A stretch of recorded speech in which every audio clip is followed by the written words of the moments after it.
So hindi lang po yung Amerika yung magpapalipad mismo. Tulad ng Poseidon, yung Navy aircraft po na nakita ninyo na umaali-aligid abang sinasagawa yung resupply mission na ikinagalit po ni Robin Mao. Bakit anya hindi natin kaya?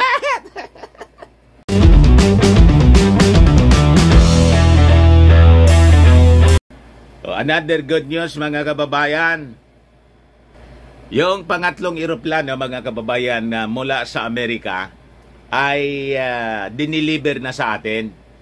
Isang eroplano na paniktik sa mga illegal activities ng mga Chinese. Hindi lang yung mga illegal activities ng mga Chinese, sa kabuuan ng operations ng ating Philippine Air Force. Dumating na po sa bansa. Sabi rito sa balita, Philippine receives third patrol aircraft from US. May magagamit na po tayo, mga kababayan, para may pansilip na po tayo sa mga illegal activities ng mga Chinese dyan sa West Philippine Sea. Ito siya, pangatlo. Brand new po siya, mga kababayan, galing sa Amerika. Galit naman na yan, Mr. Marabilla, si Robin Mao Padilla. Kasi nangingialaman niya sa atin yung mga Amerikano. Ignorante ba siya? 1951 pa, may Mutual Defense Treaty tayo. Siyempre, mangingialam sa atin dito. Kasi legal yung pangingialam nila dito sa atin. Ang illegal po, yung mga Chinese. Kasi wala tayong Mutual Defense Treaty sa China. Gusto rin nga makipagbalikatan sa atin. Walang walang legal basis, mga kababayan, yung presence nila dito sa atin. Pero yung Amerika po, authorized sila under the Mutual Defense Treaty. Tama po? At saka, hiningi natin yung tulong. Humingi tayo ng tulong kasi alam ng ating pamunuan. Kahit nga ni Mao Diggs noon, na tayo po walang capability. Kaya ang tamang direction po, engage our treaty ally para sila tumulong sa atin, lumakas ang ating defense. Kaya nga, Mutual Defense Treaty. Hindi maintindihan po ni Robin Mao. But before ko ibigay sa inyo, mga kababayan, yung kwento, click subscribe muna dito sa ating YouTube channel and hit the notification bell para lagi po kayong updated sa mga kaganapan dito sa ating bansa. Like and share na rin po ninyo ng ating video para marami yung makapanood. Saka wag na rin po ninyo na skip yung ating mga commercial ads para tuloy-tuloy lang, mga kababayan, ang modernization. Ayos! So, ito yung pangatlo, mga kababayan. Brand new na reconnaissance aircraft. Reconnaissance. Namali tayo ng pagbigkas. Pang-surveillance po ito, mga kababayan. So, sabi rito sa balita from the Philippine Daily Inquirer, the Philippines on Tuesday received the third brand new Cessna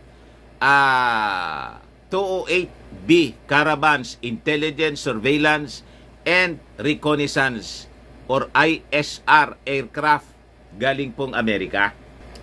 This brand new aircraft is very welcome addition to our intelligence, surveillance, and reconnaissance capability, sabi ni Lieutenant General Stephen Parino, Philippine Air Force Commanding General, during an interview na ginawa, mga kababayan, yung turnover doon sa Clark Air Base sa Mabalacat, Pampanga. It will also boost our capability in missions of law enforcement, terrorism, and maritime domain awareness, lalo dito sa West Philippine Sea.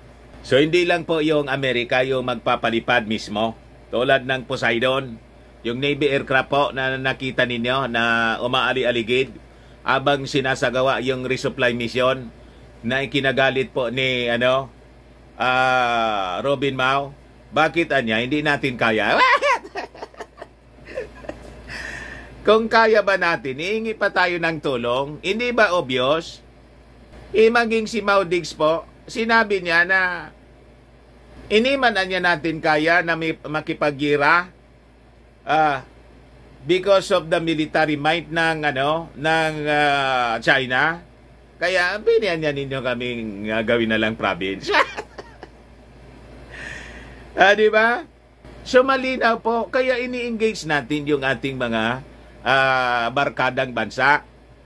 Other than yung Amerika, humingi nga tayo din ng tulong sa Japan, sa Australia, sa India ngayon, sa South Korea.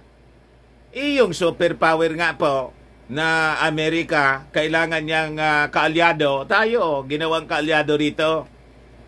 Tayo pa, ang gusto ni Robin, parang yung sa pelikula lang niya na one-man army. Malayo po, Senator Robin Mau sa pelikula. Ang totoong buhay, hindi pwede po yung style ninyo na ginagawa sa inyo mga pelikula na one-man army. Di ba? Yung Amerika nga, may NATO, North Atlantic Treaty Organization. The Allied Forces. So, hindi siya gumagalaw ng siya lang. Siya yung nagli-lead. Pero, kailangan niya yung Allied Forces kahit yung World War II. Hindi mo ba alam yung history? Ganon po mag-operate ang mga bansa. No man is an island, sabi nga mga kababayan. So, tayo dito, ang pinaninindigan natin, yung pinaninindigan ng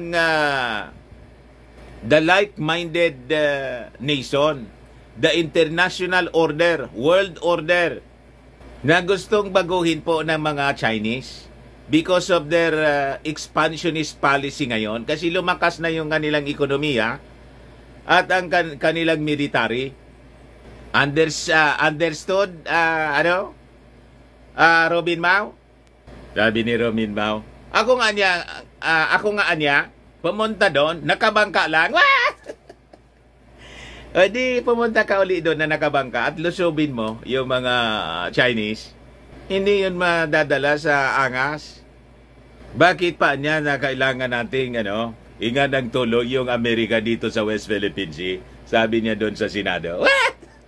Napoprovokan niya yung mga Chinese. Ayun. Sabi ni Jay Batumbakal, yung maritime expert, sila niya yung nagpo-provoke. Sila yung naglagay ng military base dyan. Sila niya yung nag-laser sa atin. Sila yung nangbomba ng water cannon. Sila yung nagpo-provoke. Binabaliktad po ni Robin Mau. So sabi rito, the first two units of the single-engine turboprop ISR modified aircraft were delivered in July 2017.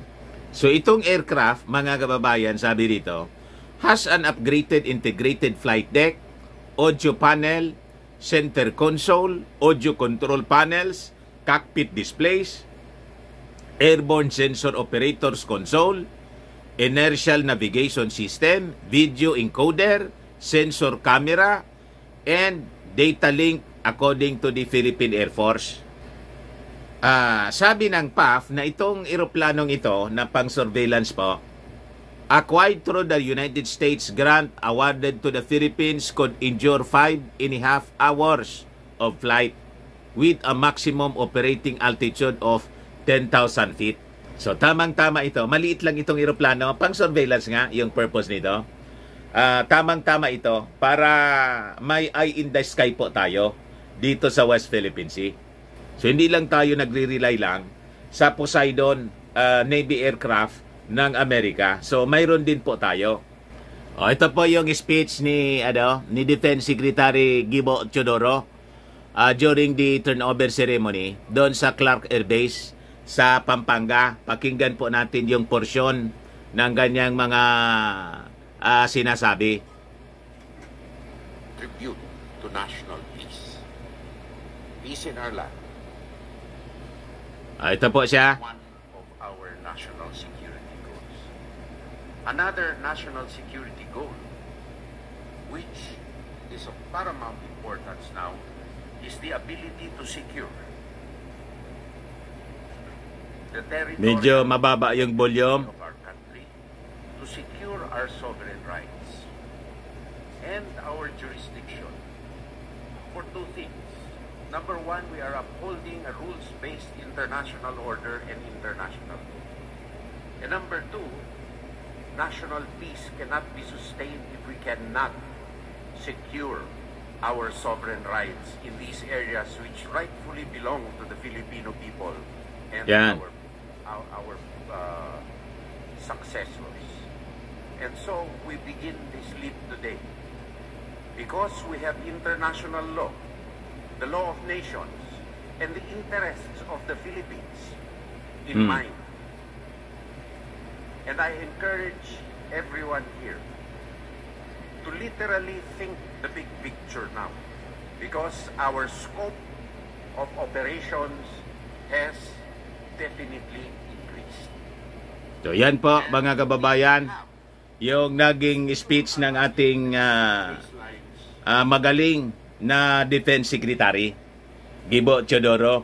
Ayan man lang po mga kababayan, baka lang gusto ninyo po itong itry. Fairmax Firming and Lifting Cream, pinapahid po sa mga pulses and affected area. Mainam po sa paninigas ng mga kaso-kasuan. Ito naman po, Automax Radiant Serum, sa mukha naman yung application. Anti-aging po siya. You will look 10 years younger than your age. Sa mga cancer patients naman po, baka lang gusto ninyo itong itry. Neng siya Red Mix Fruit Drink, hindi man po siya gamot, food supplement siya. Kaya lang, gawa siya mga kababayan sa goji berry. Yung goji berry may anti-cancer properties. Yung mga inquiries po ninyo, dumiritso na lang kayo sa aming messenger sa Facebook para masagot namin agad. Ayos, ako po si Dante Maravillas. Bye-bye po. God bless.